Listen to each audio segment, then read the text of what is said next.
Hello, hello, and welcome back. Okay, so I decided to just record this because my next topic is developing a minimalist mindset. I think as we get older, it is a good practice. You know, I see people come here to Panama, and next thing you know, they're building a house. I mean, if you're in your 30s and you have kids, I get it. But if you're in your 70s and you're gonna start building a new house, 4 or 5 bedroom, oceanfront, pool, I don't know. I just don't see the point. But again, somebody might say, well, just because you don't have the funds or the means to live that lifestyle, that's why you think that way. And possibly, but you know, if I needed space, I would buy something. I just don't think I would want to the emotional process of building a house in my 70s. You know, because to me, I want to be free to go and roam and not having to worry about a big old house with all kinds of stuff that needs to be cleaned and dusted. I just don't see the point. So I think it makes sense in our 50s to start, especially when you become an empty nester, right? When your kids are grown and out of the house, I believe it's time for you to start reevaluating what you're going to do with that second half of your life, okay? And developing a minimalist mindset is going to help you out. All right, before we get any further, my name is Maggie.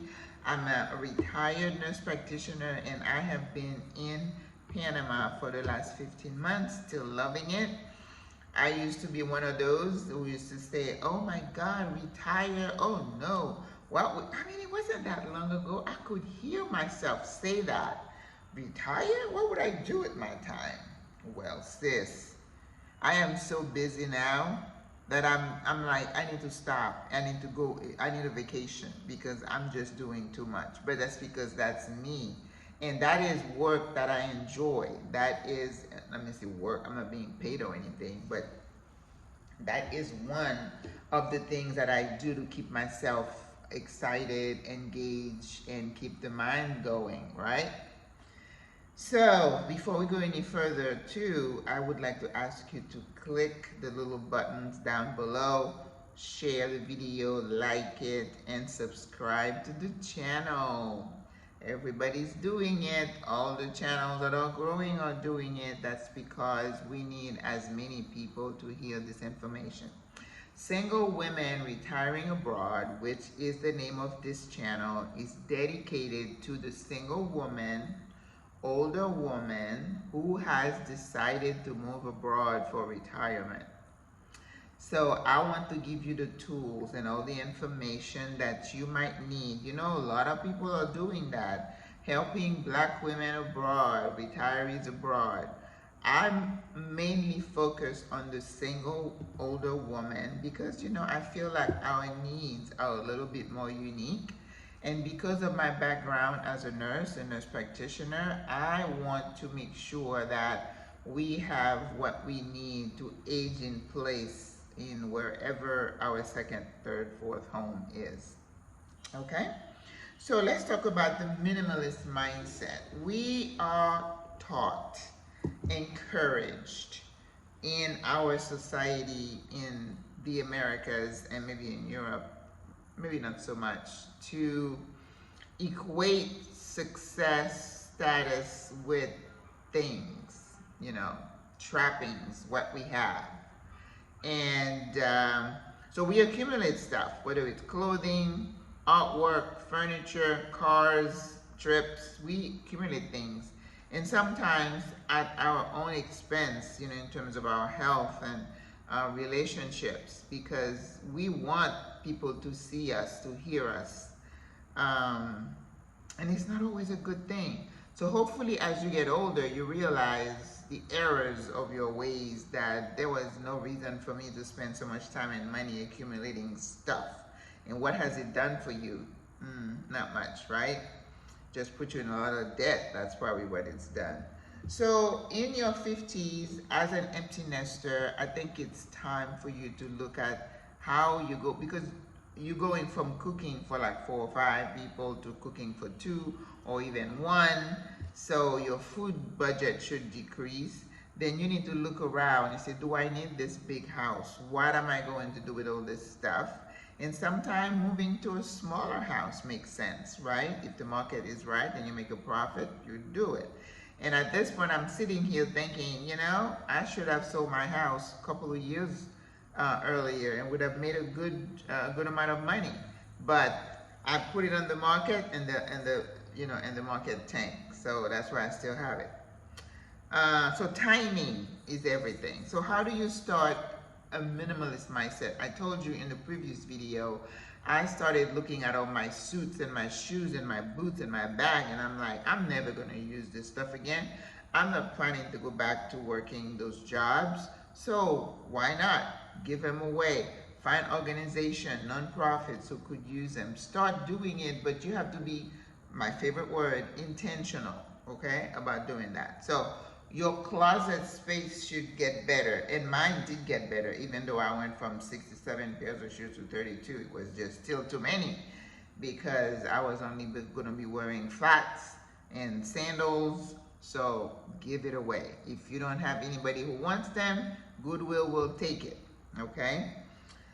And I also believe that having, like in your kitchen, I'm a cook, so to have, 2 air fryers and a presser and all kinds of pots and pans, and are you going to continue to entertain the people? Entertaining takes work and money. Do you need to be doing all that? Why? So people can talk about your parties or whatever. What do you get out of all that? Just spending a lot of cash. So think about that. I mean, I love to entertain, but I don't do it as often. And sometimes you do it in the beginning, and then you have to take a step back and say, okay, I need to step back, because you got to man your budget. And then the thing I was going to say about having a minimalist mindset, and I think it prepares you for what might come later, because if you are in the American system and you start getting older, you're going to stay in your house as long as you are physically and mentally able to care for it. Because when you get to a point where you have hip problem, knee problem, you can't clean the house, you have to hire housekeepers and cleaners, you can't drive, somebody has to drive you, all these costs add up. And that's why a lot of time people end up moving from, not just for a safety standpoint, but financial, from a big house to maybe an assisted living. People even buy into the continuous care community concept, where you pay a bunch of money up front, but then you're guaranteed you're going to move from independent living to assisted living, and then to the skilled nursing facility until your demise. And I remember visiting a community like that years ago, and I met this little man, and he said, well, we all come here to die. And I was really taken aback when he said that, but now I'm looking, it's like, well, he was on point, because that's the end of the road for you. So do you want to have to deal with all this material stuff? So start decluttering, give things away, downsize, go from a larger house to a smaller house. Look in your closet, look at your lifestyle. Do you need all this stuff hanging there that you're not going to use? Somebody else could use it. The shoes, the heels, give them away. The bags, give them away. The coats and the sweaters, how many of those do you need? Right? So now that I am living here in Panama, like I said, I don't need jackets, and I think I have a black leather jacket at home. It's like, it's hard for me to part with it, but I need to, because I don't have any use for it. So I can only use clothes that keeps me cool, because I'm all about comfort now. I haven't worn heels in a long time, even though I have a couple of little ones in my shoe closet here, but it's nothing that I use like I used to have, right?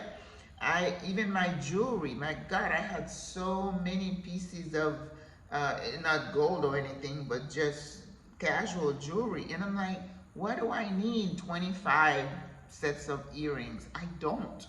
So I give a lot of that away.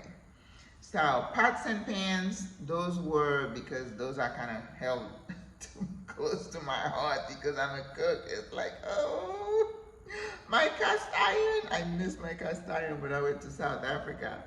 I got another one. But you know, things like that, those are hard to get rid of. But understand that there's emotion involved in all that. So don't set yourself up to have to downsize when the time comes, but continually get yourself on a path to get ready. And one thing I'm very careful of here, as I'm retired, is not to accumulate the same stuff that I got rid of when I came over, right?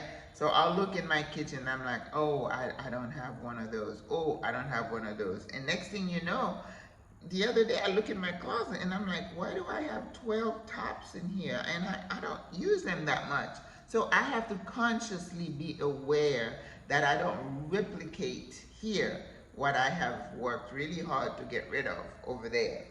All right? So developing that mindset, I think it helps you. And from a psychological point of view, psychological point of view, it kind of helps with you in the mind frame, in the frame of mind, that it's not so traumatic to get rid of things if you start doing it a little bit at a time. So even though if you're watching this video and you're not thinking of retiring abroad and you feel you're a woman of a certain age, I encourage you to start switching your mind from, I don't know what you would call it, having a bunch of stuff to a minimalist type of thinking, mindset. And that goes for food, that goes for clothing, that goes for stuff around the house. Just free yourself. Free yourself. Don't get yourself caught up. Because, you know, hoarding is a psychological condition. And some people just can't get rid of stuff. Thank God I am not like that. I can get rid of stuff. You know, like I said, my pots and pans, it's a little hard, but I realize I need to do it. I need to do it. So, ladies, think about the future. We are not getting younger. We are getting older. And our bodies are going to start changing, whether we like it or not. Our mobility is going to be challenged, whether we like it or not. So let's think about ways to make things easier for us. One of the things I used to do as a home care nurse is just to tell people to declutter their homes, because a lot of times when we go and we do a home assessment as home care nurses, we have to look at safety. Some people had so many things, there was not even a path for them to come open the door for you. It was like, oh, no, ma'am, we're going to have to rearrange things, you know, give things away. You need space, right? You need space to be able to move around. I can't tell you how many times my patient would say, oh, I tripped over this rug and I broke my hip. And a hip fracture usually is the beginning or the end for an older person, in case you didn't know. So protect yourself, get rid of stuff. Make sure your home is clutter-free. This is free piece of advice I'm giving to anybody, okay? You don't need all this stuff. Let's get rid of that thinking that we need 10 of something, 50 pairs of shoes. You don't need that. You don't. Get rid of it. Get rid of it. Get rid of it. And you'll feel lighter and freer. All right? 14 minutes. I'm going to stop here. I hope you enjoy this. Remember to subscribe, like the video, share it, and I thank you so much. God bless you. I love you. Bye-bye.